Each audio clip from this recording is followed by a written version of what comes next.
आप सभी को अस्सलाम वालेकुम और दोपहर का नमस्कार। एजुकेशन अफेयर्स के इस प्लेटफॉर्म पर मैं आप सभी का हार्दिक अभिनंदन और स्वागत करता हूं। जैसा कि हम लोग घटना चक्र जो कि हिंदी विषय के लिए जो आपके सभी प्रतियोगी परीक्षाओं में काम आएंगे, चाहे वो टीजीटी हो, पीजीटी हो, नेट, जेआरएफ कोई भी हो, तो आइए इस टेस्ट सीरीज की श्रृंखला को आगे बढ़ाते हैं और आज हम लोग कृष्ण काव्य से संबंधित प्रश्नों को देखेंगे और उनका विस्तार पूर्वक विश्लेषण करेंगे। आप लोग पूरा वीडियो ज़रूर देखिएगा, कहीं ना कहीं आपके लिए ये प्रॉफिटेबल ज़रूर होगा। देखते हैं कि कृष्ण काव्य भक्ति से संबंधित प्रश्नों को। तो सबसे पहले हम लोग जैसा कि जानते हैं कि भक्ति काल दो भागों में विभाजित है। पहला है निर्गुण भक्ति काल और सगुण भक्ति काल। इसी सगुण भक्ति काल में एक तो राम काव्य धारा और एक कृष्ण काव्य धारा आता है, जो कि इससे पहले हम लोगों ने राम काव्य धारा से संबंधित प्रश्नों को देखा था और आज हम लोग कृष्ण धारा से संबंधित कवियों को देखेंगे, जिसमें बहुत ही महान और अच्छे अच्छे कवि हैं, जैसे कि सूरदास हो गए और वल्लभाचार्य हो गए या फिर और भी बहुत ही हैं। आइए इन सभी को अच्छे से समझेंगे और इनसे संबंधित प्रश्नों को भी देखेंगे। तो पहला प्रश्न है कि इनमें से कौन गौ घाट पर निवास करने वाले कवि हैं? तो इनमें से जो गऊ घाट पर निवास करने वाले कवि है वह हैं सूरदास। कि सूरदास अष्टछाप के कवि हैं। इनका निवास स्थान मथुरा के पास गऊ घाट पर था। कुम्भन दास तथा चतुर्भुज दास का निवास स्थान जमुनावती, परमानंद दास का सुरभि कुंड और नंददास का मानसी गंगा और गोविंद दास का कदमखंडी महावन और कृष्णदास का बिलछू कुंड तथा छीत स्वामी का निवास स्थान पुंछरी है। तो यहाँ पे ये अष्ट जो छाप आपको दिखे गए, मतलब अष्ट छाप का मतलब 8 कवि कह सकते हैं, जो कि कृष्ण भक्ति से संबंधित है और इन्हीं को अष्ट छाप कवि कहा जाता है, जिसकी स्थापना या जिसको विठलनाथ जी ने 1565 में इसका स्थापित किया था और इसमें 8 महान कवियों को रखा था जो कि कृष्ण भक्ति काव्य से संबंधित थे, जिसमें सबसे पहले तो ये सूरदास हो गए, फिर उसके बाद कुम्भन दास, चतुर्भुज दास, परमानंद दास, नंददास, गोविंद दास, कृष्णदास तथा छीत स्वामी। तो ये 8 क्या थे? अष्टछाप से संबंधित कवि थे। अगर हम लोग सूरदास के विषय में थोड़ा सा समझें तो सूरदास क्या है? हिंदी साहित्य के एक बहुत ही महान कवि है, जैसा कि हम सभी जानते हैं, और इन्हें क्या है? ब्रज भाषा का सूर्य कहा जाता है। किसको? जो सूरदास है इनको ब्रज भाषा का सूर्य कहा जाता है और इनका जन्म 15वीं शताब्दी में होता है तथा यह मथुरा के निकट कहाँ होता है? ये मथुरा और आगरा के बीच में एक रुनकता को मानते हैं, जबकि कुछ लोग सीही गांव को मानते हैं। तो कुछ अलग अलग विद्वानों ने अलग अलग जन्मस्थल बताया है और इनके गुरु का नाम क्या है? वल्लभाचार्य। किसके? जो सूरदास है उनके गुरु का नाम वल्लभाचार्य है। और कहा जाता है कि ये नेत्रहीन थे सूरदास, मतलब इनके आंखों में रोशनी थी, देख नहीं सकते थे। ऐसा माना जाता था कि जब ये जन्म से ही क्या थे? नेत्रहीन थे, लेकिन उनकी रचनाओं में क्या है? कृष्ण के जो बाल रूप और उनकी लीलाओं का इतना सजीव और सूक्ष्म वर्णन क्या है हमको देखने को मिलता है। और कई लोगों को क्या होता है, इससे बहुत ही आश्चर्य होता है कि जिस व्यक्ति के पास आँख नहीं है, आखिर वह इस तरह के जो बाल रूप जो कृष्ण का है उससे संबंधित यह कविताएं कैसे आखिर लिख सकता है। तो काफ़ी लोग इससे आश्चर्य भी रहते हैं। वही ये अष्टछाप के क्या है? सबसे प्रमुख कवियों में से एक हैं और यह क्या है? वल्लभाचार्य और उनके पुत्र जो कृष्ण भक्ति काव्य में अष्टछाप की स्थापना किए थे उसी से संबंधित हैं। और इनकी प्रमुख रचनाओं की बात करें तो हम लोग सूरसागर हो गया और सुर शरावली हो गया और साहित्य लहरी हो गया। और इनकी अगर कविताओं की विशेषता को अगर समझे हम लोग सूरदास के, तो ज़्यादातर ये वात्सल के जो सम्राट कहे जाते हैं। सबसे पहले वात्सल मतलब जो जहाँ पर माँ की ममता और बच्चे का जो लगाव है वो देखा जाता है, बच्चों के प्रति जो प्रेम है उसका यह सम्राट माने जाते हैं। और इन्होंने ब्रज भाषा का प्रयोग किया है और जो संगीत और गेयता क्या है इसमें बहुत ही प्रवीण थे और प्रेम और भक्ति के काव्य लिखे हैं। आइए अगला प्रश्न देखते हैं 233 नंबर कि निम्नलिखित कवियों में से कृष्ण आश्रयी शाखा का प्रतिनिधित्व से कवि करते हैं। तो कौन प्रतिनिधित्व कर रहे हैं? सूरदास कर रहे हैं। तो उपर्युक्त कवियों में सूरदास कृष्ण जो काव्य धारा है उसका प्रतिनिधित्व कर रहे हैं और कबीरदास एवं मलुकदास निर्गुण ज्ञान आश्रयी संत हैं। जैसा कि हम लोगों ने जब पढ़ा था निर्गुण काव्य धारा, उसमें एक ज्ञान मार्गी जिसे हम लोग संत काव्य धारा कह रहे थे, तो उससे क्या कौन संबंधित है? कबीरदास हो गए, मलुकदास हो गए, रायदास हो गए और और भी बहुत अन्य कवियाँ हैं। तो इनके विषय में हम लोग चर्चा किया था। तो सूरदास क्या है? जो कृष्ण काव्य धारा उसके प्रतिनिधित्व कवि माने जाते हैं और वहीं पर जो जबकि तुलसीदास क्या है, राम भक्ति काव्य के क्या हैं, या प्रतिनिधित्व तो कवि माने जाते हैं। और राम और कृष्ण के आराधक कवि देखिए यहाँ पे, जैसे कि राम के मानने वाले कौन कौन से कवि रहे, तो रमानंद अग्रदास हो गए, कृष्णदास परिहरी हो गया, प्राणचंद हृदय राम तुलसीदास हो गए। वहीं पे कृष्ण काव्यधारा से संबंधित विद्यापति हो गए, या उनसे मतलब इनसे संबंधित कविताएं लिखी हैं वो है माधवाचार्य हो गए, मीरा हो गए, सूरदास हो गए, नंददास, नागरीदास, रसखान, हरिदास और हितवरी वंश। तो ये सब क्या है, जो कृष्ण के क्या थे, आराधक थे, मतलब उनके प्रति। 235 नंबर प्रश्न है कि कृष्ण भक्ति में कथा का स्रोत क्या है, तो कथा का स्रोत क्या है, भागवत पुराण है। कि कृष्ण कृष्ण कृष्ण भक्ति काव्य में कथा का मूल स्रोत भगवान भागवत पुराण को माना जा सकता है, और इसमें कितने 12 स्कंद है, और सूरसागर भागवत पुराण का उपजीव ग्रंथ माना गया है। और कृष्ण का प्रथम उल्लेख हमें कहाँ देखने को मिलता है, ऋग्वेद में मिलता है, तथा कुछ उपनिषदों एवं ब्राह्मण ग्रंथों में भी हमको कृष्ण का उल्लेख देखने को मिलता है। अगला प्रश्न है कि सूरदास के विषय में कौन सा कथन गलत है, तो आइए गलत कथन को पहचानते हैं। पहला है कि सूरदास को सभी विद्वान जन्मानंद मानते थे, कि वह जन्म से क्या थे, अंधे थे। ठीक है, इसमें गलत पहचानना है। ठीक, सूरदास श्रीनाथ मंदिर वृंदावन में कीर्तन करते थे। ठीक है, ये भी क्या है, सही है।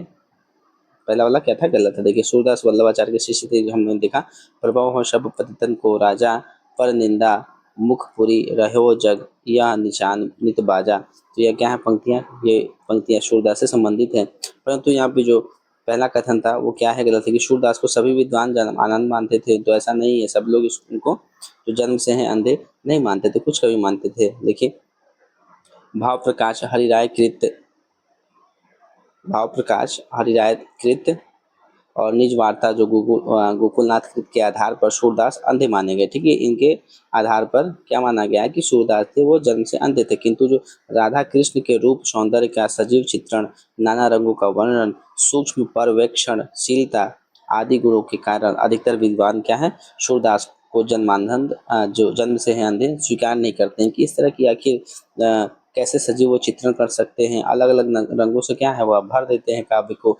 तो इससे जो बहुत सारे कवि हैं क्या है, इनको जन्म से अंधे नहीं मानते। जैसे श्याम सुंदर दास ने लिखा है कि सूर वास्तव में जन्म से अंधे नहीं थे, क्योंकि श्रृंगार तथा रंग रूप आदि का वर्णन जो उन्होंने किया है वैसा कोई जन्म आनंद नहीं कर सकता है। और हजारी प्रसाद बेदी ने वहाँ पे लिखा है कि सूर सागर के कुछ पदों में यह ध्वनि अवश्य निकलती है कि सूरदास अपने को जन्म का अंधा और कर्म का भागी कहते हैं, पर सब समय इनके अक्षरार्थ को ही प्रधान नहीं मानना चाहिए। आम कथन सही है। तो इन्होंने क्या है, श्याम सुंदर दास ने और हजारी प्रसाद द्विवेदी ने इनके विषय में बताया है कि किस प्रकार से ये जन्म से अंधे नहीं माने जा सकते हैं। अगला प्रश्न है कि सूरदास किस काल के कवि हैं, तो वह कौन से कवि हैं, तो यह भक्ति काल में भी किसी सगुण भक्ति काल से संबंधित है। और सगुण भक्ति काल में भी देखा जाए तो देखिए, सबसे पहले क्या भक्ति काल से संबंधित है, भक्ति काल निर्गुण और सगुण में था। तो सगुण भक्ति काल दो भागों में डिवाइड है, एक तो राम काव्य और कृष्ण काव्य। तो सूरदास क्या है, भक्ति काल के जो सगुण काव्य धारा है, और उसमें सगुण काव्य धारा के कृष्ण काव्य धारा से संबंधित है। भक्ति काल की कृष्ण भक्ति काव्य धारा के अंतर्गत आने वाले देखिए यहाँ कौन कौन से कवि हैं, सूरदास हो गए, नंददास, कृष्णदास परिहरी हो गए, परमानंद हो गए, कुंभन दास हो गए, चतुर्भुज दास हो गए, मीराबाई भी कृष्ण भक्ति काव्य से संबंधित है, रसखान हो गए, ध्रुव दास तथा चैतन्य महाप्रभु भी इसी से संबंधित है। थोड़ा सा हम लोग जो भक्ति काल है, जो कृष्ण भक्ति काव्य है, उसके विषय में भी समझेंगे, थोड़ा आगे समझते हैं। ठीक है, आएगा। अगला प्रश्न है कि सूरदास कौन सी धारा के प्रतिनिधित्व हैं, तो वह कृष्ण काव्य धारा से संबंधित है। अगर कृष्ण काव्य धारा की हम विशेषताओं को थोड़ा समझे तो इसमें क्या है, जो सगुण उपासना की गई है, मतलब इसमें क्या है, जो कवियों ने भगवान कृष्ण के जो सगुण मतलब साकार रूप की उपासना की, इसमें उनके बाल रूप हो गए, किशोर रूप और प्रेम लीलाओं का क्या क्या वर्णन किया है। वहीं पर लीला गान की क्या हमको यहाँ पे प्रधानता मिलती है, और प्रेम जो लक्षणा है उसकी भक्ति हमको देखने को मिलती है, और ब्रज भाषा का यहाँ पे सर्वाधिक प्रयोग है। और इन्होंने जो इसमें जो प्रमुख कवि हैं उसमें या इनका प्रतिनिधित्व कवि माना जाता है कृष्ण काव्य धारा में, तो वह सूरदास को माना गया है। अगला प्रश्न 239 की सूरदास ने किस कृति को नहीं लिखा है, तो उन्होंने कौन सा कृति नहीं लिखा है, तो उन्होंने दोहावली नहीं लिखा है। दोहावली किससे संबंधित है, तो यह संबंधित है तुलसीदास से, जो कि क्या है, राम काव्य धारा से संबंधित है। बाकी शूर सारावली हो गया, साहित्य लहरी हो गया, और शूर सागर यह किसकी रचनाएं हैं, यह सूरदास से संबंधित रचनाएं हैं। ठीक, तो दोहावली क्या है, तुलसीदास ने लिखी है। और डॉक्टर दीनदयाल गुप्त ने सूरदास द्वारा रचित 25 पुस्तकों की सूची दी है। ठीक, तो डॉक्टर दीनदयाल ने कितने बताए, सूरदास की पुस्तक 3 बनाए, 3 बताए, जिसमें देखिए सबसे प्रमुख कौन से, सूर सागर हो गए।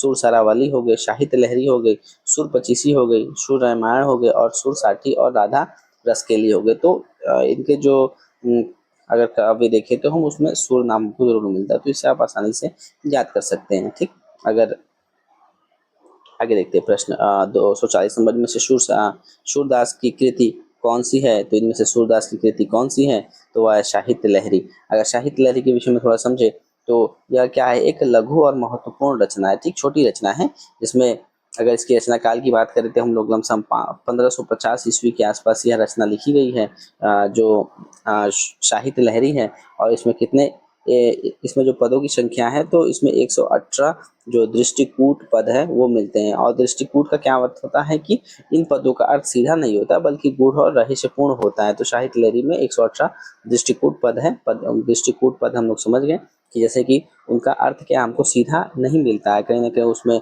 गूढ़ होता है या रहस्य होता है जिसको हमको जानना रहता है, उसकी अर्थ की प्राप्ति करते हैं। और मुख्य विषय देखिए अगर साहित्य लहरी की तो मुख्य रूप से इसमें रस हो गया, अलंकार हो गया और जो नायिका भेद पर क्या है या आधारित है। और इसमें श्रृंगार रस की क्या है, प्रधानता है।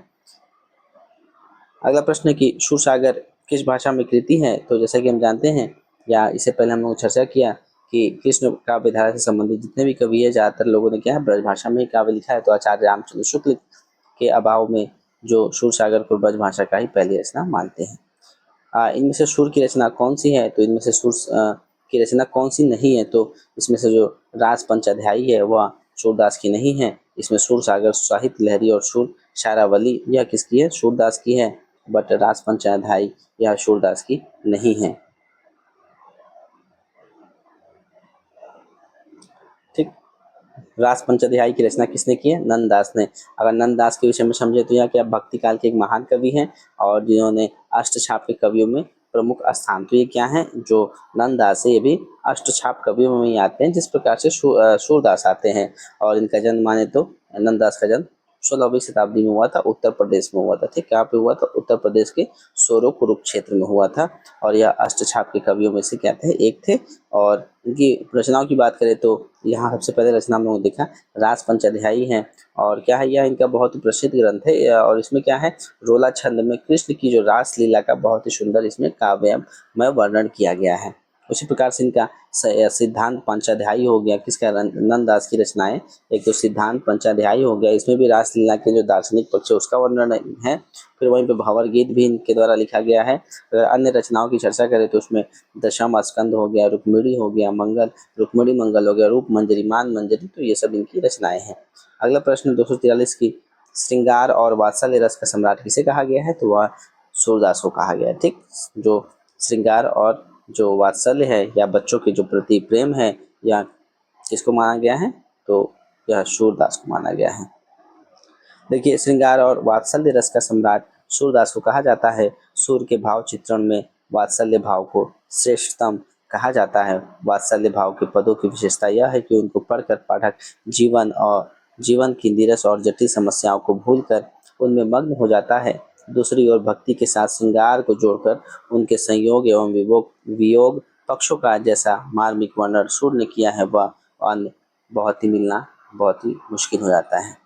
अगला प्रश्न है 244 सूरदास के दृष्टकूट पद किस काव्य ग्रंथ में है? तो यह साहित्य लहरी में। इससे पहले भी उस ऊपर हमने चर्चा किया था कि जो दृष्टकूट का क्या अर्थ होता है कि अपनी बातों को या अपने इसमें कैसे ऐसे पद होते हैं जिनका अर्थ क्या होता है, गूढ़ होता है या रहस्यमयी होता है।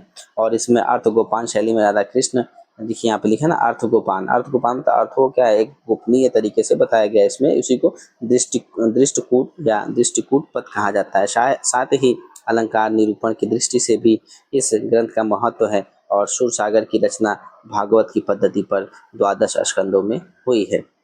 अगला प्रश्न है कि सूरदास किस रस का कोना कोना झांक आए थे? तो वह वात्सल्य रस का कोना कोना झांक आए थे। और यह वात्सल्य भाव अत्यंत कोमल और शाश्वत भाव है। जब तक सृष्टि रहेगी इस भाव की वर्तमानता भी रहेगी। और सूरदास के लिए आचार्य रामचंद्र शुक्ल ने कहा है कि वे वात्सल्य रस के क्या है, कोना कोना वो झांक आए हैं। तो ये पंक्तियां भी किसके द्वारा कही गई है? आचार्य रामचंद्र शुक्ल के द्वारा कही गई है। कि प्रस्तुत पंक्तियों के रचयिता कौन है? कि प्रेम निकेतन श्री अनहिम आई गोवर्धन धाम, लहियो शरण चित चाही कै, जुगल स्वरूप ललाम। तो यह किसकी पंक्तियां हैं? यह रसखान की पंक्तियां हैं। आइए देखते हैं कि ऊपर्वक्त जो पंक्तियां दी गई वह रसखान के द्वारा लिखित गई हैं। अगर इनका मूल नाम समझें तो रसखान का नाम क्या है? सैयद इब्राहिम नाम है। जो भारतेंदु हरिश्चंद्र हैं इनके विषय में क्या लिखते हैं? भारतेंदु हरिश्चंद्र जो आधुनिक काव्य के प्रणेता माने जाते हैं, या आधुनिक जो गद्य है, आधुनिक गद्य के क्या है? पितामह माने जाते हैं, जिनका जन्म 1850 में हुआ था और हरिश्चंद्र का जो मृत्यु है वह 1885 में हुआ था। तो यह क्या लिखते हैं कि इस मुसलमान हरिजन पे कोटिन हिंदू वारिये। तो यह पंक्तियां किसकी? हरिश्चंद्र की है। और किसके लिए कहा गया है? तो यह सैयद इब्राहिम के लिए कहा गया है। और रसखान की अगर हम लोग थोड़ा रसखान के जीवन काल के विषय में जाएं तो सैयद इब्राहिम का क्या है? मूल नाम है। और उनका जो जन्म है 16 शताब्दी में कहाँ हुआ था? दिल्ली के पास एक पठान परिवार में हुआ था। बाद में क्या है? यह गोस्वामी विठलनाथ के शिष्य बन गए और कृष्ण भक्ति में क्या हो गए? ये भी लीन हो जाते हैं। अगर इनकी रचनाओं की बात करें तो प्रेम वाटिका हो गया। प्रेम वाटिका यह क्या? एक दोहा संग्रह है जिसमें प्रेम के स्वरूप और भक्ति के महत्व को बताया गया है। वहीं पर सुजान रसखान हो गया। सुजान रसखान में क्या है कि इसमें उनके जो कविताएं हो गए और सवैये क्या हैं इसमें संकलित है। और यहीं पे अष्टयाम हो गया। अष्टयाम मतलब 8 पहरों का इसमें वर्णन है। वहीं पे फिर अगला क्या है? दान लीला हो गया। इसमें कृष्ण की जो बाल लीलाओं है उसका वर्णन किया गया। इन्होंने कृष्ण की सखा भाव को से उपासना की है। इसका वृतांत 252 वैष्णव की वार्ता में इनका वर्णन हमको मिलता है। इन्हें गोस्वामी विठलनाथ का शिष्य माना गया है। सैयद इब्राहिम कवि का कवि नाम है तो क्या नाम है? अभी बताया हम लोगों ने। सैयद इब्राहिम का क्या नाम है? सैयद इब्राहिम मूल नाम हो गया। और इनका जो सब लोग इनको जानते हैं वह रसखान के नाम से जानते हैं। रसखान का वास्तविक नाम सब सैयद इब्राहिम है। इनकी प्रमुख रचनाएं हम लोगों ने पढ़ा, सुजान रसखान, प्रेम वाटिका इत्यादि।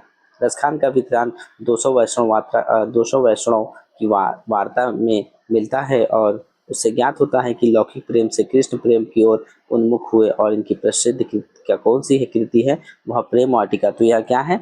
यह एक दोहा संग्रह है जिसमें प्रेम के स्वरूप और भक्ति के महत्व क्या है? बताया गया है। और इसकी रचना काल की हम बात करें तो यह 1614 में लिखा गया था। कौन सा? प्रेम वाटिका। अगला प्रश्न है कि प्रेम वाटिका नामक ग्रंथ किसकी है? तो यह रसखान द्वारा रचित है प्रेम वाटिका। अगर थोड़ा सा प्रेम वाटिका के विषय में थोड़ा चर्चा कर लेते हैं कि जो प्रेम वाटिका है वह रसखान के द्वारा लिखित है। और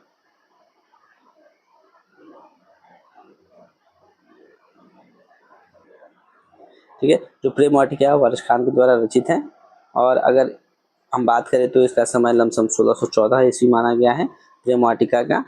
और इसमें क्या है? रसखान ने प्रेम के गूढ़ स्वरूप, उसकी परिभाषा, पहचान, उसके प्रभाव का वर्णन किया है। तो संजय प्रेम क्या कह सकते हैं कि जो प्रेम वाटिका है एक ऐसी रचना है जो भक्ति काल के प्रेम और समर्पण के भाव को अत्यंत सरल और सुंदर दोहों में क्या करता है? व्यक्त करने का कार्य करता है। 249 नंबर प्रश्न है कि मोर पखा सिर ऊपर राखी हो। देखिए अगला है 249वां प्रश्न की मोर पखा सिर ऊपर राखियो, गुंज की माल गरे पाहिरौंगी, ओढ़ी पीतम्बर ले लकुटी वन गोधन ग्वारनी संग फिरौंगी। तो उपर्युक्त पंक्तियां किसकी है? या रसखान के द्वारा रचित है। उपर्युक्त पंक्तियां जो है सैयद इब्राहिम जो कि रसखान ही हैं उनके द्वारा रचित है। और रसखान का मूल नाम क्या है? सैयद इब्राहिम। इन्होंने गोस्वामी विठलनाथ से क्या है? दीक्षा ली थी। तो यह इसके गुरु हो गए। इन्होंने तुलसीदास के समकालीन, तो ये क्या थे? तुलसीदास के समकालीन माने जाते हैं। अगला प्रश्न है कि भक्ति काल के किस कवि को जड़िया विशेष से विभूषित किया गया है? तो यह किसको कहा गया है? तो यह नंददास को कहा गया है। नंददास 16वीं शताब्दी के अंतिम चरण के कवि थे। ये भक्ति काल के कृष्ण काव्य धारा से संबंधित है। ये हिंदी के अष्टछाप के प्रमुख कवियों में सूरदास के बाद सबसे क्या है? अधिक प्रसिद्ध है। और इनके काव्य के विषय में यह उक्ति प्रसिद्ध है कि और कवि गढ़िया और नंददास जड़िया। इससे प्रकट होता है कि इनके काव्य का जो कला पक्ष है और बहुत ही महत्वपूर्ण है। इनकी रचना बड़ी सरस और मधुर होती है। इनके सबसे प्रसिद्ध पुस्तक कौन सी है? रास पंचाध्यायी है, जो कि रोला छंद में लिखा गया है। कौन सा छंद? रोला छंद में लिखा गया है। कौन सी? रास पंचाध्यायी। अगर इसका रास पंचाध्यायी किस चीज पे ज्यादा इस पे मुख्य विषय इसका क्या है? तो इसमें भगवान कृष्ण की जो अलौकिक रासलीला है उसका बहुत ही सुंदर इसमें वर्णन किया गया है। और हम कह सकते हैं कि इन्होंने साहित्य में एक विशिष्ट स्थान दिलाया है और उन्हें जड़िया की उपाधि भी विभूषित की गई है। अगर हम नंददास की रचनाओं को देखें तो भागवत, दशम स्कंद हो गया, रुक्मिणी मंगल हो गया, सिद्धांत पंचाध्यायी हो गया, रूप मंजरी, मान मंजरी, रस मंजरी, विरह मंजरी, दान लीला, मान लीला, सुदामा चरित और भंवर गीत। ठीक, तो ये सब किसकी रचनाएं हैं? या नंददास के द्वारा रचित रचनाएं हैं।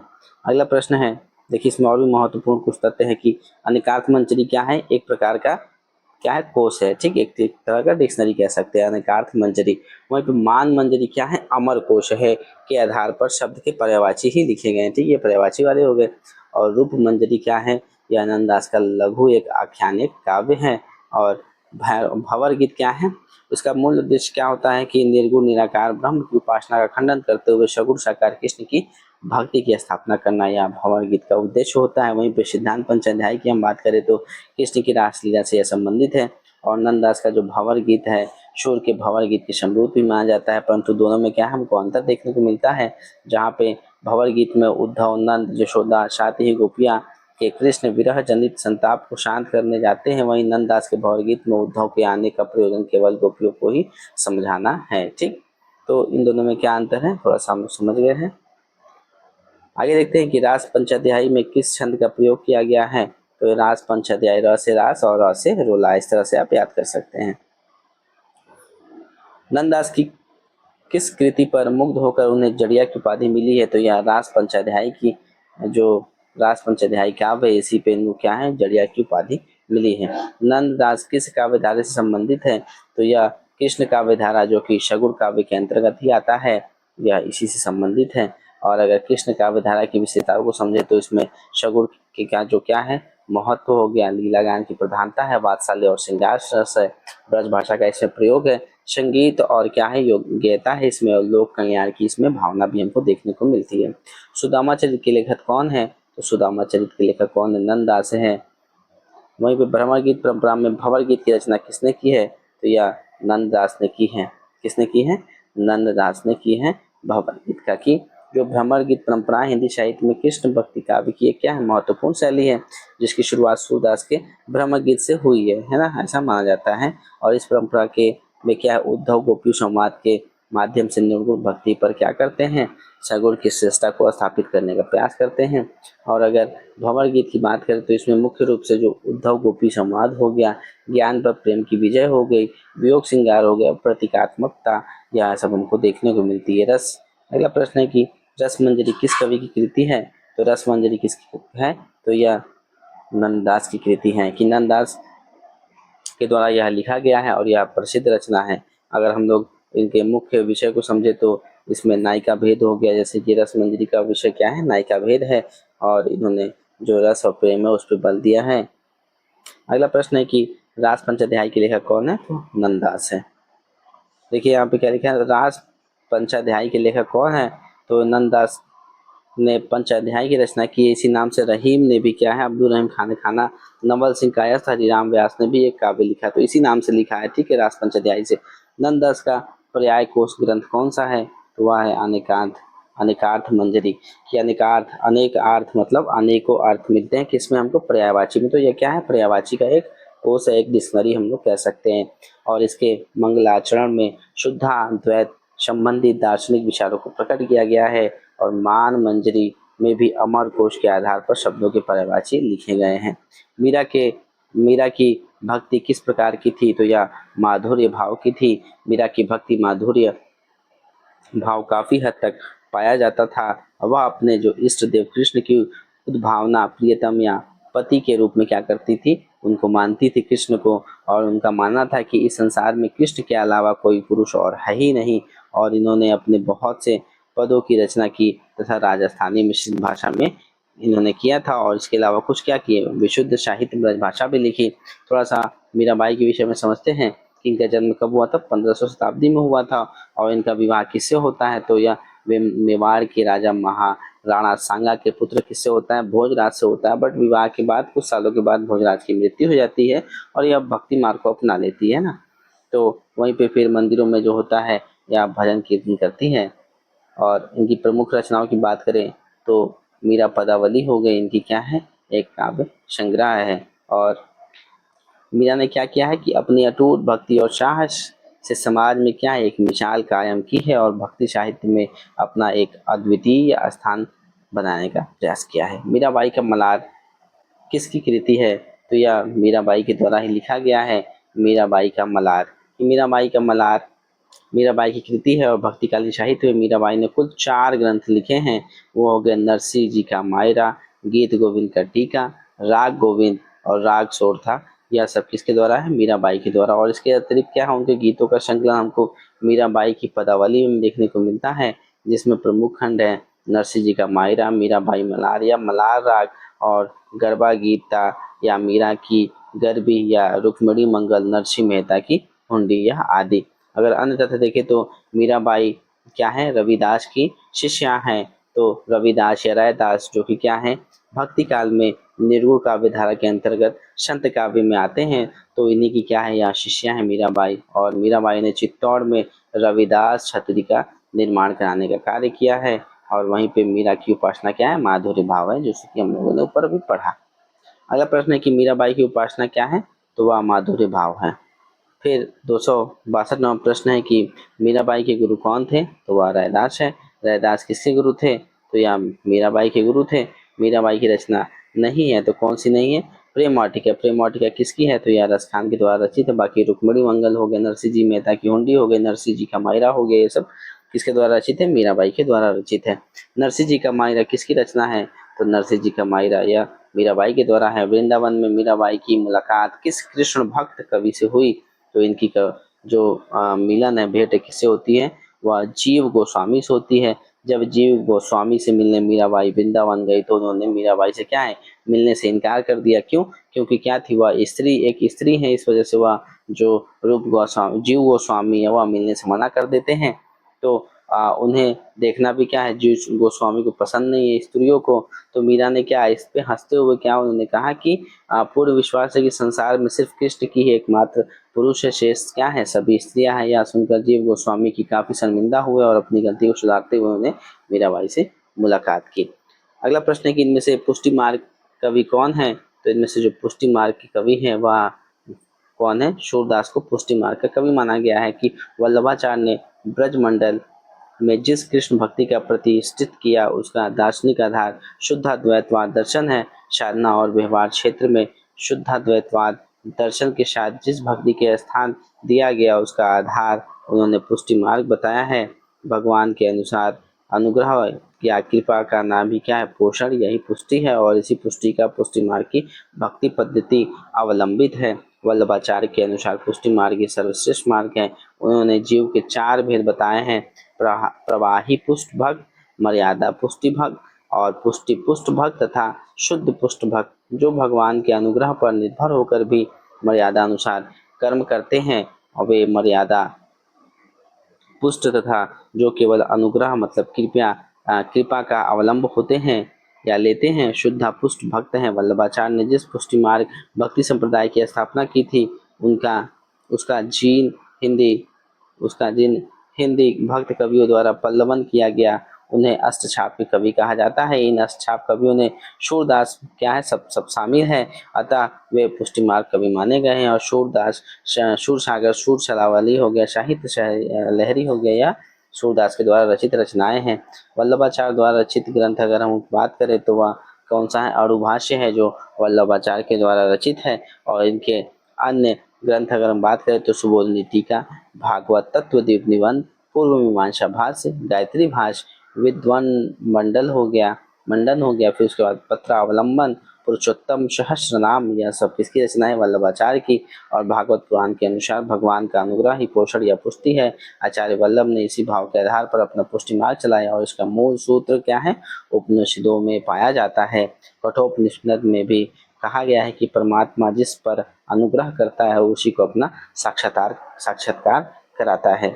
तो थोड़ा सा वल्लभाचार्य के विषय में भी समझते हैं। जो वल्लभाचार्य हैं या क्या है, इनका जन्म 1479 में होता है, ठीक 1479 में, और मृत्यु 1581 में होता है।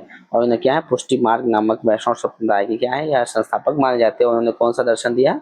शुद्ध अद्वैतवाद का दर्शन दिया है, जिसका अर्थ क्या होता है? शुद्ध अद्वैतवाद मतलब उनके अनुसार जो ब्रह्म हो गया, परमात्मा, जीव, जीव मतलब जो आत्मा है क्या है? वह एक है। ब्रह्म और आत्मा क्या है? एक है। यही शुद्ध अद्वैतवाद का दर्शन है। और माया का इसमें कोई प्रभाव नहीं होता है। अगर हम लोग आगे देखें कि पुष्टि मार्ग का सिद्धांत क्या है? तो पुष्टि मार्ग वल्लभाचार्य द्वारा स्थापित किया एक वैष्णव संप्रदाय है जिसका नाम पुष्टि शब्द से आया है। और यहाँ पुष्टि का क्या अर्थ है कि भगवान की कृपा या अनुग्रह। ठीक, अगर हम लोग पुष्टि जो, चलिए ठीक है, आगे और समझेंगे हम लोग। अगला प्रश्न है कि साहित्य लहरी के रचयिता कौन है? तो यह सूरदास है, साहित्य लहरी के रचयिता। अगला प्रश्न है कि पुष्टि मार्ग का मूल आधार क्या है? तो भगवान का अनुग्रह। भगवान का अनुग्रह से क्या तात्पर्य है? उनकी कृपा, है ना, कि कृपा पड़ जाए, यही पुष्टि मार्ग कहलाता है।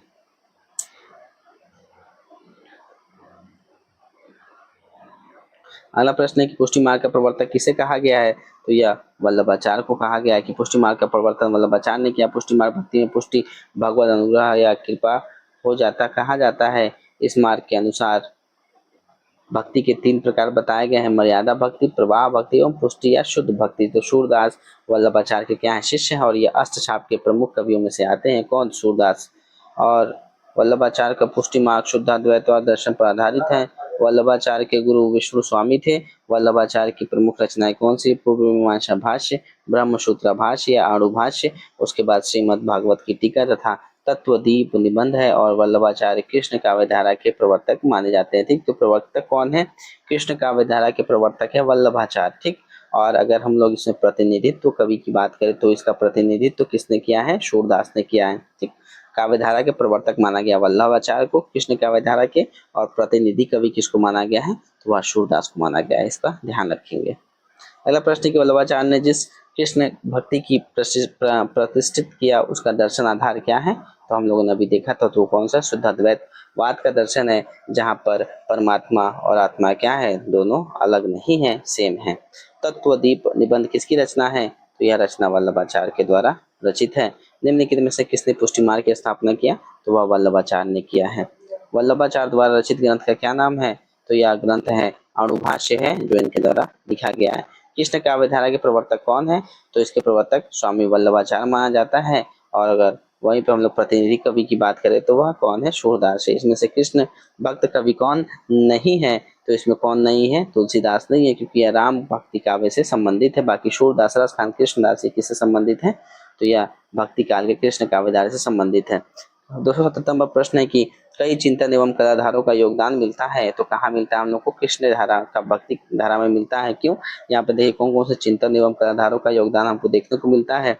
जैसे कि वल्लभ संप्रदाय जो कि वल्लभाचार्य के द्वारा, निम्बार्क संप्रदाय जो कि निम्बार्काचार्य के द्वारा, और राधा वल्लभ संप्रदाय जो हित हरिवंश के द्वारा, फिर हरिदासी संप्रदाय जो स्वामी हरिदास या जिसको हम लोग सखी संप्रदाय भी कहते हैं, फिर गौड़ीय संप्रदाय जो कि चैतन्य महाप्रभु या चैतन्य संप्रदाय जो कि चैतन्य महाप्रभु के द्वारा स्थापित किया गया था। तो ये सब हमको देखने को मिलता है।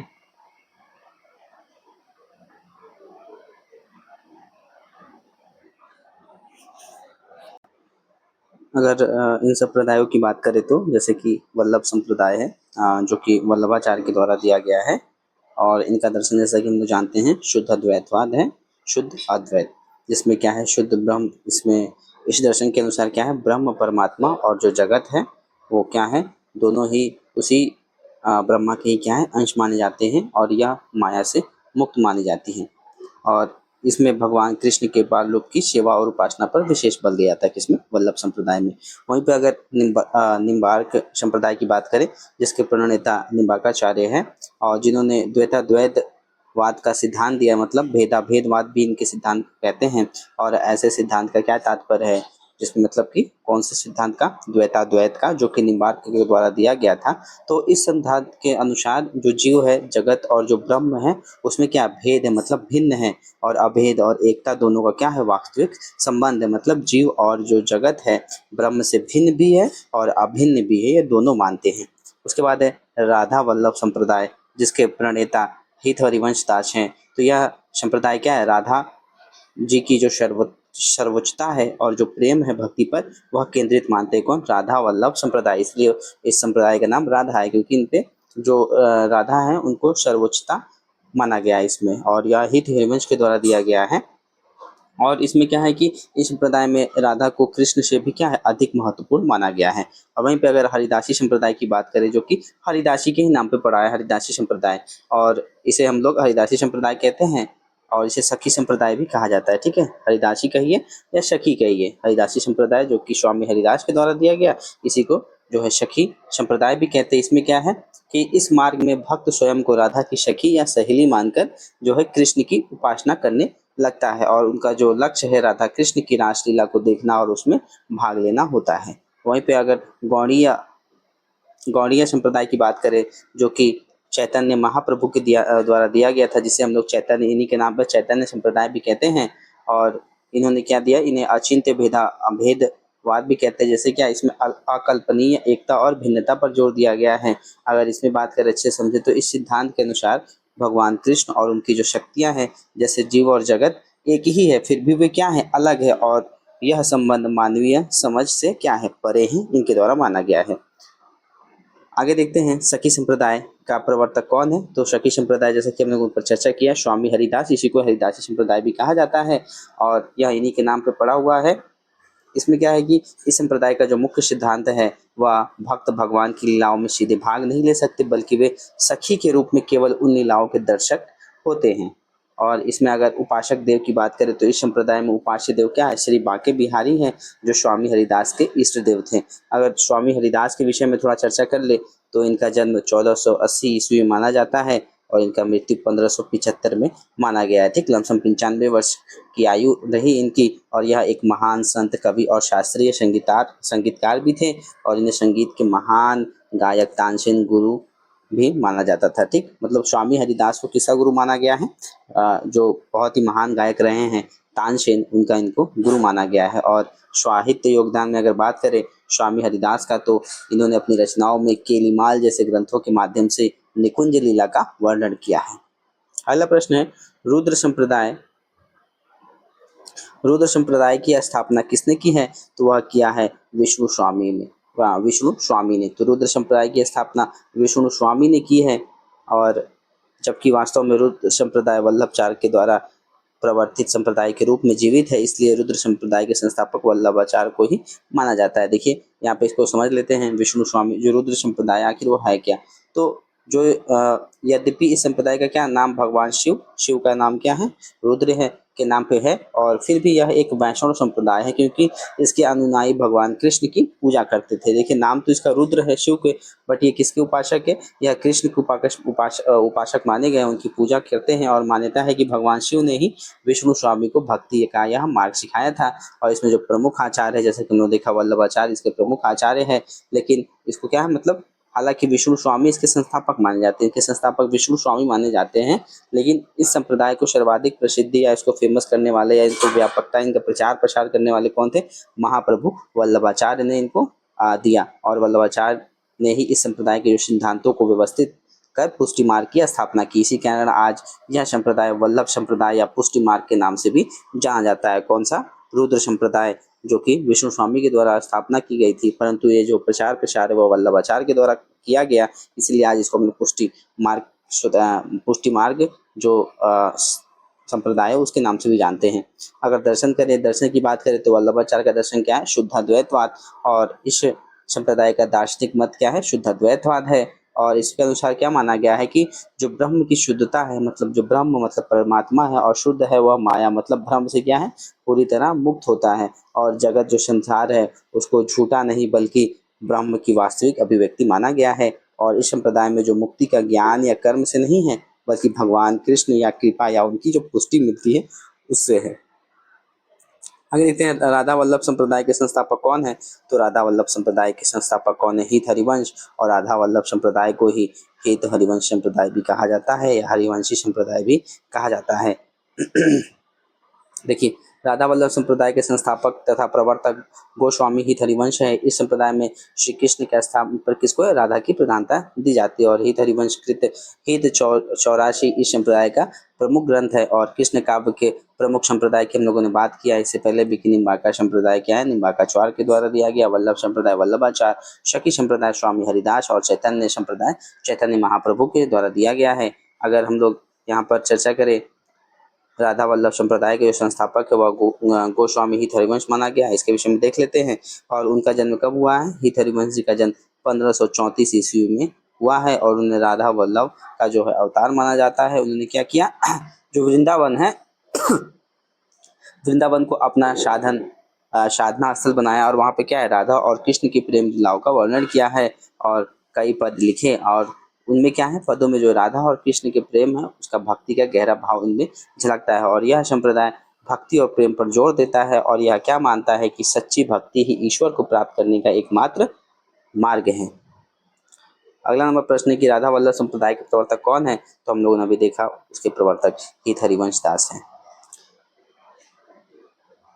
कृष्ण के साथ राधा की महान कृष्ण के साथ राधा की महानता संप्रदाय की विशेषता है। तो कौन सी यह संप्रदाय की विशेषता है राधा के साथ कृष्ण की महानता का? तो यह शनकादि संप्रदाय की विशेषता है। कृष्ण के साथ राधा की महानता शनकादि संप्रदाय से विशेषता है, जबकि राधा वल्लभ संप्रदाय क्या है, कृष्ण के स्थान पर किसको प्रधान माना गया है? तो राधा जी को इसमें प्रधानता दी गई है। और शनकादि संप्रदाय के विषय में देखें तो इसके प्रवर्तक जो है निम्बार्काचार्य को माना गया है और दर्शन का क्या है, द्वैतवाद है। और इस संप्रदाय के आदि उपदेष्टा श्री हंस भगवान को माना गया है और हरिव्यास, देवाचार्य, परशुदेव, परशुराम देव तथा श्री भट्ट इस संप्रदाय के प्रमुख कवि हैं। वहीं पर अगर निम्बार्काचार्य के प्रमुख विशेषताएं को देखें तो इन्हें भगवान सूर्य तथा कृष्ण के सुदर्शन चक्र का क्या है, अवतार माना गया है। और इन्हें भक्ति के लिए जो विष्णु के स्थान पर किसकी उपासना की है, तो कृष्ण की है, वो भी किसमें, सगुण रूप में की है। और कृष्ण काव्य परंपरा के प्रमुख संप्रदाय जैसे कि संकादी संप्रदाय हो गया, श्री वल्लभ संप्रदाय, हरिदासी या जिसे हम लोग शक्ति या टट्टी संप्रदाय भी कहते हैं, गौड़ीय संप्रदाय तथा वल्लभ संप्रदाय हो गया। क्या 283 नंबर की द्वैतवाद के प्रवर्तक किसे माना गया है? तो इनके प्रवर्तक कौन है? इस संप्रदाय के प्रवर्तक जो है निम्बार्काचार्य को माना गया है। यह द्वैतवाद के क्या है, जो द्वैत सिद्धांत है उनके प्रवर्तक निम्बार्काचार्य है। और द्वैतवाद क्या है, दार्शनिक सिद्धांत है जो जीव या आत्मा और जो ब्रह्म है परमात्मा के बीच क्या है, संबंध को द्वैत भेद और अद्वैत अभेद दोनों के रूप में वर्णित करता है। मतलब क्या है, जो ब्रह्म हो गए और जो जीव हो गए क्या है, एक तरीके से उनमें अंतर भी है और संबंध भी है, यह मानता है। और यह सिद्धांत को अगर अलग अलग विचारों के साथ एक साथ जोड़ा जाए तो जैसे कि पहला है द्वैत मतलब भेद। यह मानता है कि जीव जगत और ब्रह्म क्या अलग अलग सत्ताएं हैं। जिस प्रकार सूर्य और उसकी किरणें अलग अलग होते हुए भी क्या है, एक है, उसी प्रकार से जीव और ब्रह्म भी क्या है, एक है। और इसी में फिर एक और बात कही गई है, द्वैत मतलब अद्वैत अभेद। यह मानता है कि जीव और जगत ब्रह्म से क्या है, भिन्न नहीं है, बल्कि उसी का क्या है, एक हिस्सा है। यह संबंध ऐसा है जैसे मिट्टी से बना हुआ घड़ा मिट्टी से अलग नहीं है, उसी प्रकार से यह भी अद्वैत माना गया है। और इस सिद्धांत के अनुसार क्या है कि जीव ब्रह्म का अंश है, इसलिए यह ब्रह्म से क्या है, अभिन्न मतलब भिन्न बिल्कुल नहीं है, लेकिन अपनी सीमितता और कर्मों के कारण यह ब्रह्म से भिन्न मतलब अलग भी है। इस प्रकार द्वैतवाद यह सिखाता है कि जो ब्रह्म है, जीव है और जगत है, उसमें भेद भी है और अभेद भी है। मतलब कि जीव हो गया, जो जीव हो गए जैसे हम लोग हो गए और ब्रह्म हो गए, तो इनमें क्या है, भेद भी है और भेद नहीं भी है। इस संप्रदाय के द्वारा यह बताया गया है। 284 नंबर प्रश्न है कि निम्नलिखित में से कौन श्री कृष्ण भक्ति काव्य का संप्रदाय नहीं है? तो कौन सा नहीं है? इसमें देखिए श्री वल्लभ संप्रदाय है, हरिदासी संप्रदाय, हरिदासी के द्वारा गौड़ी संप्रदाय, बट तत्सुखी संप्रदाय जो कि इनके द्वारा नहीं है। अगर तत्सुखी संप्रदाय क्या है, एक वैष्णव संप्रदाय है। ठीक है, कौन सा संप्रदाय है? एक वैष्णव संप्रदाय है जो मुख्य रूप से भगवान राम भक्ति से संबंधित है। तो कौन से काव्य में आता है? तत्सुखी संप्रदाय राम भक्ति में आता है। और इसके प्रवर्तक किसको माना गया है?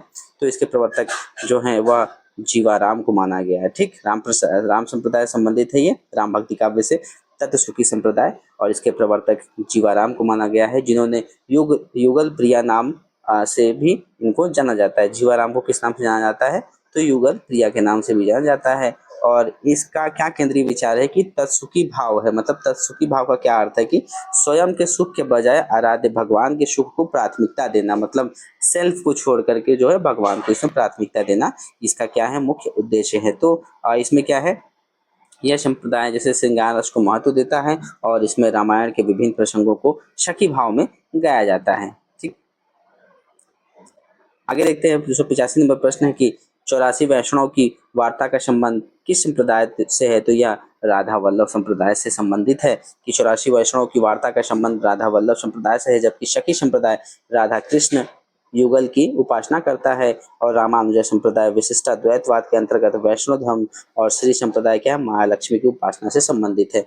अगर यहाँ पे हम बात करें 84 वैष्णव की वार्ता की हम लोग बात करें तो ये क्या है, एक महत्वपूर्ण धार्मिक ग्रंथ है जिसमें हमें क्या है 84 जैसे कि हम लोग को नाम में ही दिख रहा है 84, तो इसमें जो 84 प्रमुख शिष्य हैं वल्लभाचार्य के, तो उनके जो जीवन की कथाएं इसमें संकलित है। और इस ग्रंथ की जो रचना है किसने की है? गोस्वामी गोकुलनाथ ने की है। गोकुलनाथ क्या है? इनके पुत्र माने जाते हैं, नहीं सॉरी, वह देखिए वल्लभाचार्य के पुत्र हो गए विठलनाथ, और विठलनाथ के पुत्र कौन हो गए? गोकुलनाथ हो गए। तो यह गोकुलनाथ के द्वारा क्या है? रचित माना गया है, जिसमें वल्लभाचार्य के 84 सिद्धों की, उनके 84 जो शिष्य हैं उनके जीवन की कथाएं हैं। अष्टयाम नामक पुस्तक किसकी दिनचर्या का वर्णन करता है? अष्टयाम का क्या मतलब होता है? अष्ट मतलब 8, याम मतलब जो दिनचर्या है, तो अष्टयाम मतलब 8 पैरों का इसमें वर्णन किया जाता है।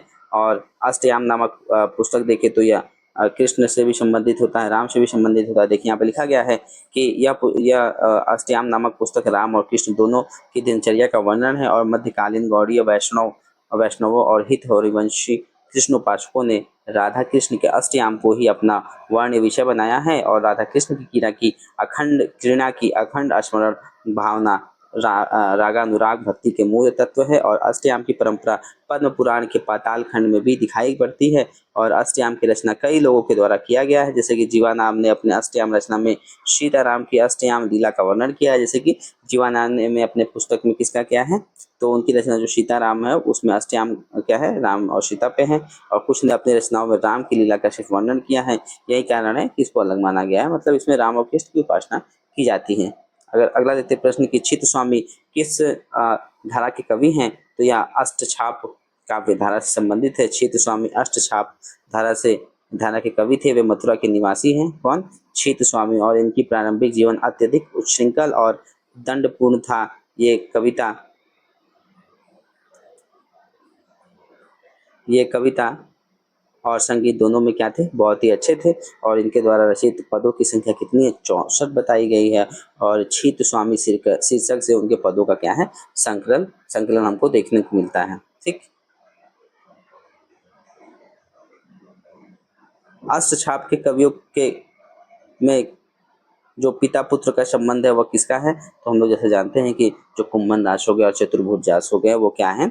इसमें ये पिता पुत्र, मतलब इसमें जो कुम्भन दास है वो क्या है? पिता है। और इसके पुत्र कौन है? चतुर्भुज दास, जो कि अष्टछाप के कवियों में आते हैं। अष्टछाप मतलब इसमें 8 कवियों का वर्णन है। और जो कि विठलनाथ के द्वारा क्या है? 1565 में अष्टछाप की स्थापना की गई थी, जिसमें चार जो है चार चार इसमें 4 कवि जो हैं वह वल्लभाचार्य के शिष्य हैं, और 4 किसके हैं?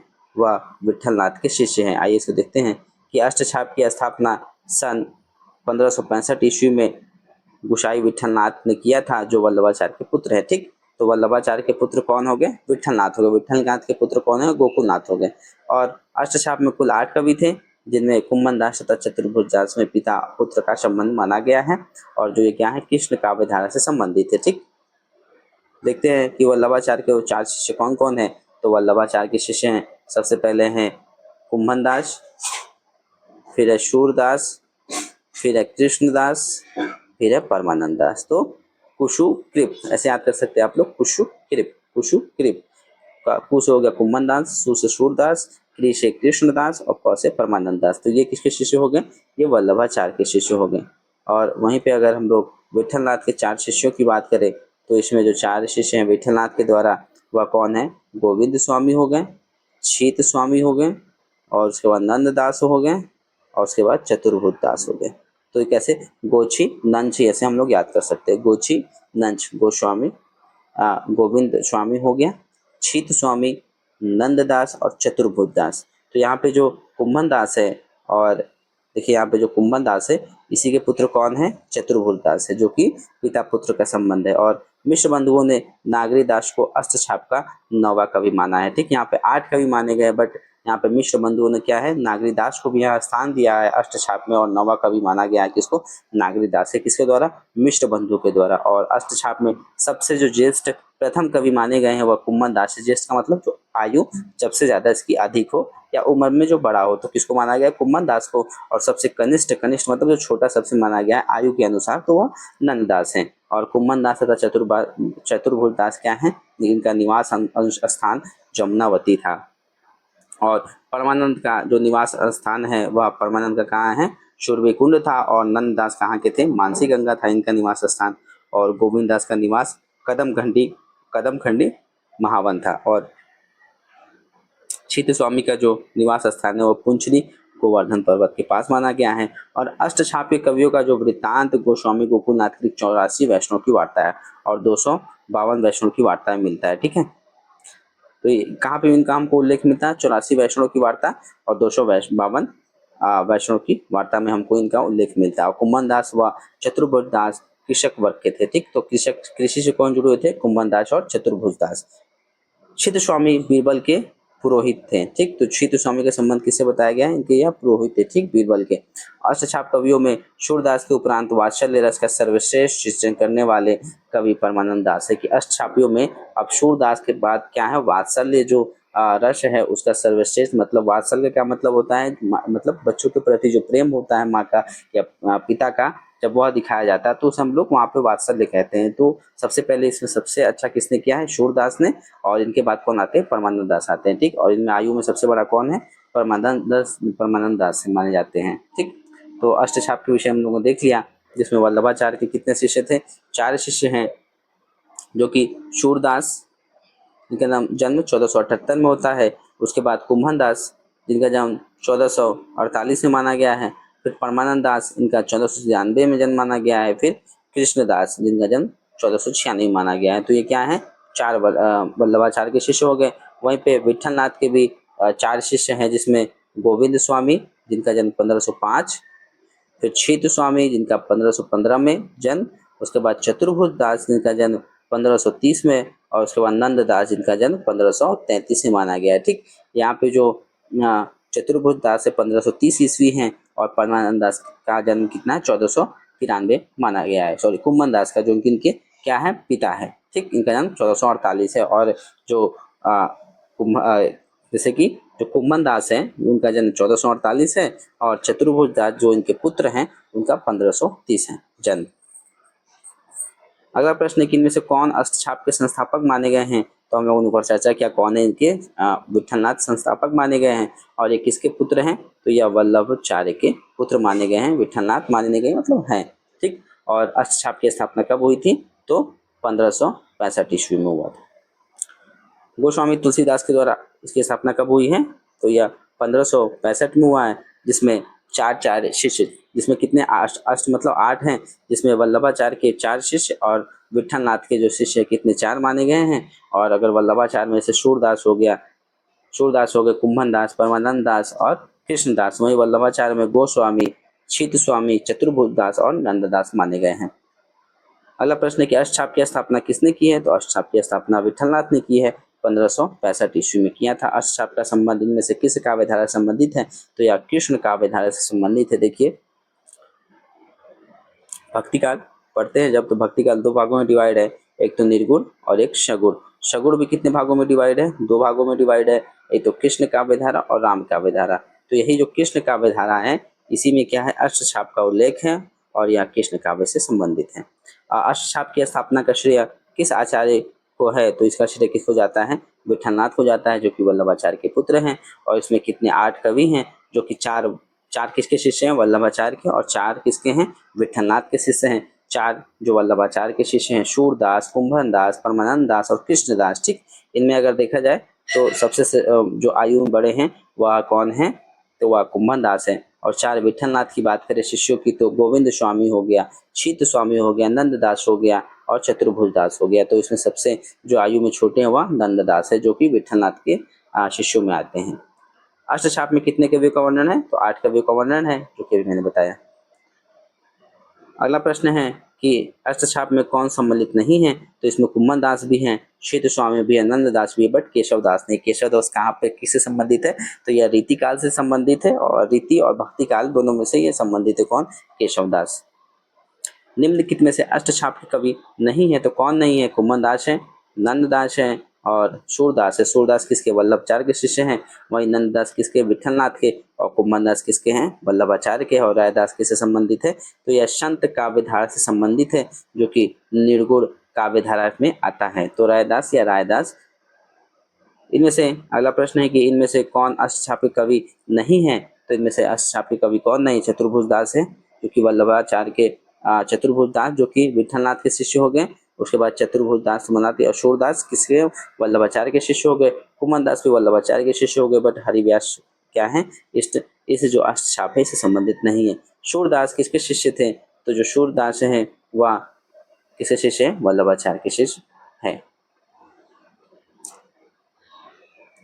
नीचे दिए गए कौन से कवि वल्लभाचार्य के शिष्य नहीं हैं, तो वल्लभाचार्य के शिष्य कौन नहीं है, देखिए यहाँ पे सूरदास हैं, परमानंद दास हैं और कुम्भन दास है। बट अगर यहाँ पे चतुर्भुज दास की बात करें तो ये किसके शिष्य हैं, विठल नाथ के, और चतुर्भुज दास किसके पुत्र हैं, तो कुम्भन दास के पुत्र माने गए हैं। निम्नलिखित में से अगला प्रश्न है, निम्नलिखित में से कौन विठलनाथ का शिष्य था, तो विठलनाथ के शिष्य में से कौन है, कृष्ण चतुर्भुज दास है, ठीक। सूरदास हो गए, परमानंद दास हो गए और कृष्णदास हो गए। यह किससे हैं संबंधित, तो यह वल्लभाचार्य के शिष्य है। इसी में एक और कौन है, कुम्भन दास भी हैं जो कि वल्लभाचार्य के शिष्य रहे हैं। इनमें से कौन एक कवि अष्टछाप में नहीं है, तो इनमें से कौन सा ऐसा काव्य है जो कवि है वह अष्टछाप से नहीं संबंधित है, तो वह है गोविंद स्वामी।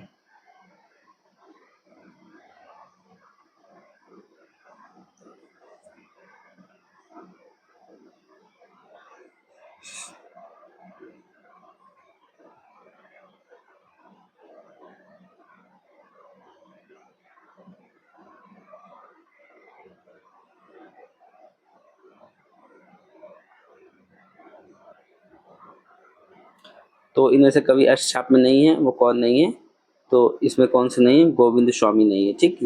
चतुर्भुज दास है, कृष्ण दास और छीतु स्वामी है, बल्कि जो गोविंद स्वामी है इसमें नहीं है। तो देखिए यहाँ पे क्या लिखा हुआ है, हाँ गोविंद दास नहीं है, गोविंद स्वामी है, ठीक। दास नहीं है, गोविंद स्वामी है विठलनाथ के शिष्य, बट इसमें दास लग गया है जो कि अष्टछाप में नहीं है।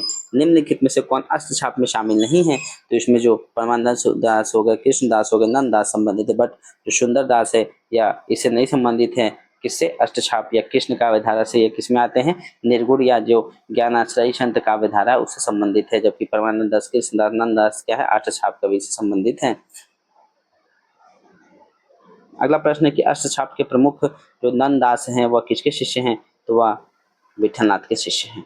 नंददास अष्टछाप के सबसे कनिष्ठ मतलब जो सबसे आयु में छोटे हैं, और जो विठलनाथ के शिष्य हैं, और वियोगी हरि ने इनकी रचना रास पंचाध्यायी को हिंदी का क्या है, गीत गोविंद कहा है। वल्लभाचार्य के शिष्य नहीं हैं, तो वल्लभाचार्य के शिष्य इसमें से कौन से नहीं हैं, तो चतुर्भुज दास इसमें वल्लभाचार्य के शिष्य नहीं, विठलनाथ के हैं, और कुम्भन दास, सूरदास, परमानंद दास क्या है, या वल्लभाचार्य के शिष्य माने गए हैं।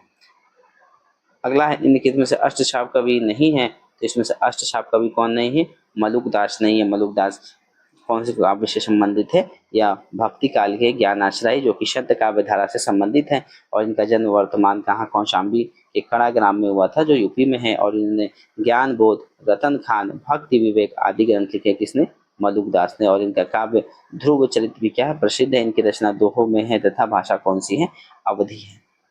निम्नलिखित में अष्टछाप के अंतर्गत न पढ़ने वाले कवि का नाम क्या है, तो इन कवि का नाम क्या है जो अष्टछाप में नहीं आते हैं, तो कुम्भन दास है, सुंदर दास भी हैं, नहीं सुंदर दास नहीं है, ठीक है। तो सुंदर दास क्या है, अष्टछाप के अंतर्गत नहीं आते हैं। नंददास आते हैं, परमानंद दास भी आते हैं। देखिए यहाँ उल्लेख किया गया है कि सुंदरदास क्या है, अष्टछाप नहीं है, बल्कि शूर, तुलसी व कबीर की तरह भी क्या है, ये भी संत कवि। सुंदरदास भक्ति काल के प्रमुख पथ प्रदर्शक के रूप में आते हैं, और संत सुंदरदास ने 48 आध्यात्मिक अनुभूतियां ग्रंथ जो हैं लिखी है, स्पिरिचुअल बुक जिसे कहते हैं। और संत सुंदरदास ने काशी जाकर संस्कृत हो गया, हिंदी, पुराण व वेदांत का क्या है, गहन अध्ययन कर क्या है, ज्ञान अर्जित किया। और भक्ति काल के संत कवियों के मुकाबले संत सुंदरदास सर्वाधिक क्या है, ज्ञानी, शिक्षित व भाषा साहित्य के प्रकांड पंडित थे, ठीक। कौन, सुंदरदास। सुंदरदास क्या थे, सबसे शिक्षित मान जानते थे, किसमें, संत काव्यधारा के अंतर्गत। और इनकी रचनाओं की बात करें तो ज्ञान समुद्र और सुंदर विलास माना गया है, और ज्ञान समुद्र सुंदरदास का क्या है, सबसे सर्वोच्च एक ग्रंथ है। 308 नंबर प्रश्न के निम्नलिखित में से कौन सा कवि अष्टछाप का कवि नहीं है या नहीं था, तो हनंद दास है, चित्त स्वामी है, परमानंद दास है, बट हरि व्यास नहीं है। हरि व्यास देव अष्टछाप नहीं बल्कि क्या है, निम्बार्क संप्रदाय के यह कवि माने जाते हैं। और नाभादास द्वारा दी गई सूचना अनुसार श्री भट्ट के सुयोग्य शिष्य हरि व्यास देव है। तो यह किसके शिष्य है, श्री भट्ट के शिष्य है। और हरि व्यास देव का निम्बार्क संप्रदाय में वही स्थान है जो वल्लभी संप्रदाय में सूरदास का है। ठीक, जैसे कि जो सूरदास है वो वल्लभी संप्रदाय से है, क्योंकि वल्लभाचार्य से क्या थे, प्रेरित थे, उनके शिष्य रहे हैं। तो उसी प्रकार से जो श्री भट्ट के शिष्य हरिव्यास, वो भी क्या है, जो निम्बार्क संप्रदाय है, उसी प्रकार से उसमें यह कवि माने जाते हैं। और अपने संप्रदाय में उन्होंने रसिक संप्रदाय का प्रवर्तक किया है। इस शाखा को हरिव्यासी भी कहा जाता है। वे मधुर भाव के उपासक है और कविता में अपने नाम हरिप्रिया रखते हैं। ठीक, तो कविता में अपना क्या नाम रखते हैं, हरिप्रिया। और हरिव्यास देव ने कई शाक्तों को वैष्णव बनाया, मतलब और उनमें भक्ति का जो है संचार किया। अगला प्रश्न 309 की निम्नलिखित में से कौन अष्टछाप का कवि नहीं है? तो इसमें जो स्वामी हरिदास है वह अष्टछाप के कवि नहीं है। ठीक, इसमें कुम्भन दास है, परमानंद दास है, छेद स्वामी, बट स्वामी हरिदास नहीं है, स्वामी हरिदास नहीं है। ठीक, यह स्वामी हरिदास, इन्हीं के नाम पर क्या हरिदासी संप्रदाय का नामकरण हुआ। और शकी भाव प्रधान संप्रदाय होने के कारण इस संप्रदाय का क्या है, शकी संप्रदाय भी इस नाम कहा जाता है। और प्रभु दयाल मित्तल के अनुसार क्या है कि इनका समय 16वीं से 17वीं शताब्दी माना गया है। और स्वामी हरिदास संगीत कला के क्या है, बहुत अच्छे ज्ञानी थे। किनकी, और बट क्या था कि वे मात्र भगवान को रिझाने के लिए ही गीत गाते रहे। और अकबरी दरबार के विख्यात गायक तानसेन क्या है, इन्हीं के शिष्य हैं। तो हरिदास के शिष्य कौन है? तो स्वामी हरिदास के शिष्य जो तानसेन है, जो कि अकबर के नवरत्नों में आते हैं, तो यह उनके क्या थे, गुरु माने जाते हैं। और इनमें 108 पद के जो केली माल के नाम से क्या है, प्रसिद्ध है, जो कि हरिदास, स्वामी हरिदास के द्वारा रचित है। अगला प्रश्न है कि हरिदास संप्रदाय को अन्य नाम से पुकारा जाता है, तो इसको सखी संप्रदाय के नाम से पुकारा जाता है। ठीक, क्योंकि इसमें क्या है, जैसे कि इनको सखी, जैसे कि राधा जी के सखी बन करके इसमें क्या है, कृष्ण जी का उपासना किया जाता है। अगला प्रश्न, स्वामी हरिदास द्वारा प्रवर्तित संप्रदाय कौन सा है? तो वह सखी संप्रदाय, या फिर इसको हित हरिवंश संप्रदाय भी कहा जाता है। जुगलमान चरित्र नामक ग्रंथ के लेखक कौन है? तो यह इसके लेखक कौन है, कृष्णदास है। जुगल नाम जो काव्य है उसके लेखक कृष्णदास है। सुंदरदास और नंददास के पश्चात, देखिए यहाँ पे लिखा है कि जो सुंदरदास हो गए और नंददास हो गए, उसके पश्चात जो कृष्णदास अष्टछाप कवियों में तीसरे स्थान पर आते हैं। और वल्लभाचार्य ने इन्हें पुष्टि मार्ग में दीक्षित किया। तो ये किसके शिष्य हैं? तो जो कृष्णदास है वह वल्लभाचार्य के शिष्य माने गए हैं। और इनके जो रचनाएं हैं, भ्रमर गीत, प्रेम तत्व तथा जुगलमान चरित्र है। और जुगलमान चरित्र में जो राधा कृष्ण का प्रेम है उसका वर्णन है। और श्रृंगारता के कारण यह अधिक क्या है, प्रसिद्ध हुआ है। ठीक, जुगलमान चरित्र जो कि कृष्णदास के द्वारा रचित है। और अगला प्रश्न है 313 नंबर कि भक्तन को कहाँ शिकरी शो काम आवत जात पनाहिया टूटी विश्री गयो हरिराम, यह प्रसिद्ध पंक्तियां किसकी हैं? तो यह कुम्भन दास की पंक्तियां हैं। कुम्भन दास क्या है, अष्टछाप के कवि माने गए हैं और यह वल्लभाचार्य के शिष्य हैं और सबसे आयु में बड़े हैं। और एक बार क्या होता है कि अकबर ने इन्हें फतेहपुर सिकरी बुलाया था। और सम्राट की जो भेजी हुई सवारी पर यह नहीं जाकर के क्या है, यह पैदल ही निकल पड़ते हैं अकबर जी से मिलने के लिए। और उसके बाद कुछ गायन सुनने की इच्छा प्रकट की। तो जैसे कि जब अकबर ने बोला कुछ गा के सुनाइए, जब वहाँ पहुँच जाते हैं तो उन्होंने यही पंक्तियां गा करके सुनाते हैं और इससे अकबर प्रसन्न हो जाते हैं और वह कुछ मांगने को कहते हैं। तो उन्होंने सबसे पहले यह इच्छा प्रकट की कि जो मेरी भविष्य में मुझे क्या हो, बिल्कुल जो सीकरी है वापस मुझे ना बुलाया जाए। ठीक, अगला प्रश्न कि भ्रमर गीत प्रसंग का मूल स्रोत क्या है? तो इसका जो भ्रमर गीत का मूल स्रोत है वह श्री भागवत का दशम स्कंद माना गया है। भ्रमर गीत प्रसंग सूरदास का एक भाग है जिसका मूल स्रोत श्रीमद् भागवत के दशम स्कंद 46 और 47वां अध्याय माना गया है। और इस प्रकार भ्रमर गीत का उपजीव क्या कौन सा ग्रंथ है? श्रीमद् भगवत पुराण से यह संबंधित है। अगला प्रश्न है, देखिए इसमें सूरदास का जो जन्म है 1418 ईस्वी माना गया है, मृत्यु 1583 ईस्वी में। और ये क्या है, वल्लभाचार्य के शिष्य माने गए हैं। और सूर्य काव्य का मुख्य विषय क्या है? कृष्ण भक्ति काव्य है, या कृष्ण के जो वर्णन है इसमें किया गया है। और जो सूर्य के भाव चित्रण में वात्सल्य की क्या है, श्रेष्ठता हमको देखने को मिलती है। मतलब क्या है कि जो बच्चों के प्रति प्रेम है माँ का या पिता का, तो उसके प्रति इन्होंने क्या है, ज्यादा लिखा है। और सूर्य की भक्ति पद्धति पुष्टि मार्गीय भक्ति है। और भागवत में गोपियों उद्धव से मिलने पर कृष्ण की स्वार्थ मैत्री पर थोड़ा आक्षेप करती हैं और शीघ्र ही भ्रमर का प्रवेश हो जाता है। भंवर गीत में कुशल प्रश्न के पश्चात निर्गुण सगुण पर विवाद प्रारंभ हो जाता है जो 22 छंद तक चलता है। भ्रमर गीत का उपजीव्य ग्रंथ कौन सा है? तो अभी देखा था हमने, श्रीमद् भागवत महापुराण है। अगला प्रश्न है, सूरदास की वाग्वैज्ञता अथवा उक्ति वैचित्र का सर्वश्रेष्ठ उदाहरण किस प्रसंग में मिलता है? तो यह कहाँ मिलता है? उद्धव गोपी जो संवाद है उसमें मिलता है कि सूर्य की वाग्वैज्ञता तथा उक्ति वैचित्र, मतलब बातों को थोड़ा घुमा फिरा के कहना एक तरीके से ना, उसका उदाहरण कहाँ मिलता है? उद्धव और गोपी संवाद में मिलता है। और आचार्य रामचंद्र शुक्ल क्या कहते हैं कि सूर सागर का सबसे मर्म स्पर्शी और वैगदापूर्ण अंश भ्रमर गीत है, जिसमें गोपियों की वचन वक्रता अत्यंत मनोहारिणी है। ऐसा सुंदर उपालंब, उपालंब मतलब उलाहना जिसे कहते हैं ना, जैसे शिकायत जिसे कहते हैं, काव्य और कहीं हमको देखने को नहीं मिलता है। सूरदास का प्रेम पक्ष लोक से न्यारा है, यह कथन किस विद्वान का है? तो यह आचार्य रामचंद्र शुक्ल के द्वारा यह बताया गया है। देखिए आचार्य रामचंद्र शुक्ल के अनुसार क्या है कि सूरदास का प्रेम पक्ष लोक से क्या है? न्यारा है। और आचार्य रामचंद्र शुक्ल ने ब्रह्मगीत सार की भूमिका में उनका क्या है? उपयुक्त यह कथन लिखा हुआ है। और आगे कहते हैं कि गोपियों के प्रेम भाषा की गंभीरता आगे चलकर उद्धव का ज्ञान गर्व मिटाती हुई दिखाई पड़ती है। और आचार्य रामचंद्र शुक्ल ने सूरदास के विषय में क्या क्या कहा है? देखिए, श्रृंगार और वात्सल्य के क्षेत्र में जहाँ तक इनकी दृष्टि पहुंची वहां और किसी कवि की नहीं पहुंचती। कौन से? वात्सल्य के क्षेत्र में। वात्सल्य और श्रृंगार के क्षेत्र का जितना उद्घाटन सूर ने अपनी बंद आंखों से किया उतना कहीं और कवि ने नहीं किया।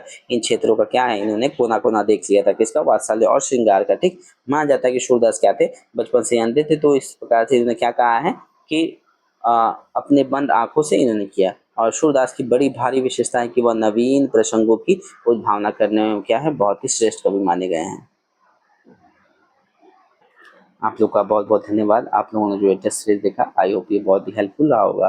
कोई समस्या या डाउट हो तो ज़रूर पूछें, और कुछ सजेशन देना चाहते हो तो ज़रूर बताएं, और अच्छे से ज़रूर पढ़ें। Thank you.